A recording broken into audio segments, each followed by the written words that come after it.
Selamat pagi Pak, apa inti dari pertemuan orasi ilmiah pagi hari ini?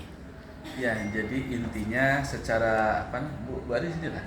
Secara teknis akan dijelaskan oleh Bu Ari, tapi secara umum saya ingin menyampaikan bahwa digitalisasi sudah merasuk ke semua sektor, dan di dalam digitalisasi itu ada yang namanya artificial intelligence atau kecerdasan buatan, yang tadi sudah didengar sepintas dari Prof. Eko bahwa kecerdasan buatan yang dikembangkan itu bisa melebihi kepintarannya daripada manusia kan itu. Nah, tadi juga sudah saya sampaikan bahwa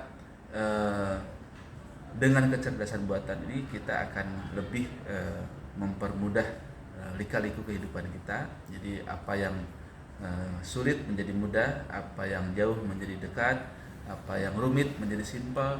Nah, itu adalah peranan daripada kecerdasan buatan, ditopang atau disupport lagi oleh bidang-bidang lain, misalnya big data, kemudian juga ada IoT dan sebagainya, sehingga makin ke depan ini akan semakin terus menggelembung merajalela kecerdasan buatan ini untuk berbagai sektor kehidupan. Dan sekarang sudah mulai fenomenanya terjadi terbalik gitu dengan fenomena yang lama-lama seperti yang saya sebutkan tadi ya. Jadi kalau tadi misalnya orang-orang perusahaan besar itu merekrut pegawai, bidangnya sesuai dengan background pendidikannya, kemudian dilatih komputernya, dilatih TIK-nya. Nah, sekarang ini semua harus TIK dulu, baru dilatih bidangnya itu, ya dilatih SDM-nya, dilatih marketingnya.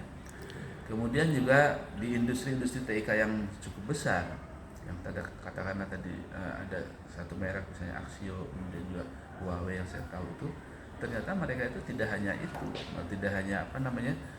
membuat komputer atau membuat handphone saja, tetapi juga membuat pengembangan AI yang dimasukkan ke dalam robot-robot, baik dalam bentuk seperti kita maupun juga robot-robot yang kecil, kemudian juga robot-robot yang besar.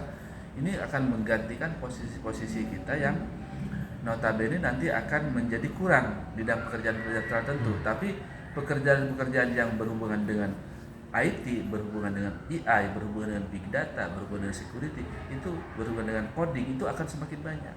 Nah, ini yang harus kita edukasi masyarakat supaya jangan terus tertinggal kita ini gitu loh. Ya kan?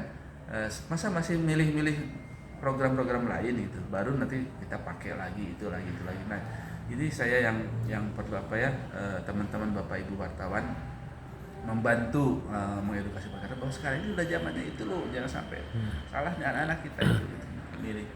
milih masa depannya dengan bidang pendidikan ini. Nah, saya kira itu yang saya sampaikan pada momen kali ini. Makasih, mungkin nanti Bu Ari yang lebih teknis. Ya, silakan Bu Ari. Ya, gimana Bu Ari? Tadi sepintas saya dengar dari Prof. Eko bahwa robot itu the better human ya. Terus solusinya apa nih bagi masyarakat atau generasi muda agar tidak tertinggal di bidang IT? Iya, baik. Ya, jadi tadi Prof. Eko sudah menyampaikan bahwa dengan AI ini bisa menciptakan manusia yang lebih baik. Manusia yang lebih baik ini dalam arti tidak hanya mereka lebih pintar, tapi secara etika juga mereka paham mana yang boleh dan mana yang tidak boleh. Tadi dicontohkan oleh Prof. Eko juga bahwa pada saat kita bertanya ke ChatGPT, bagaimana cara membuat bom? Jadi jawaban dari ChatGPT adalah malah kita diberi nasihat bahwa itu adalah tindak kejahatan, melanggar hukum. Nah, apa yang harus kita lakukan? Jadi masyarakat, adik-adik mahasiswa ataupun nanti anak-anak muda diharapkan terbuka matanya, belajar mengenai teknologi, paham mengenai teknologi, sehingga nanti bisa memanfaatkan teknologi tersebut untuk kehidupan yang lebih baik, for a better future gitu, sehingga tidak kalah dengan teknologi. Pak Rektor juga tadi sudah menyampaikan bahwa ada beberapa pekerjaan yang akan tergantikan, tapi ada beberapa juga yang tidak terkait dengan teknologi ini.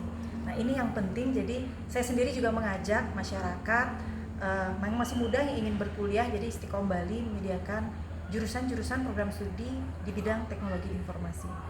Jadi menguatkan diri untuk memahami tentang teknologi informasi itu sendiri, khususnya di bidang AI. Ya, sekarang ITB Istiqomah ada S2 nih.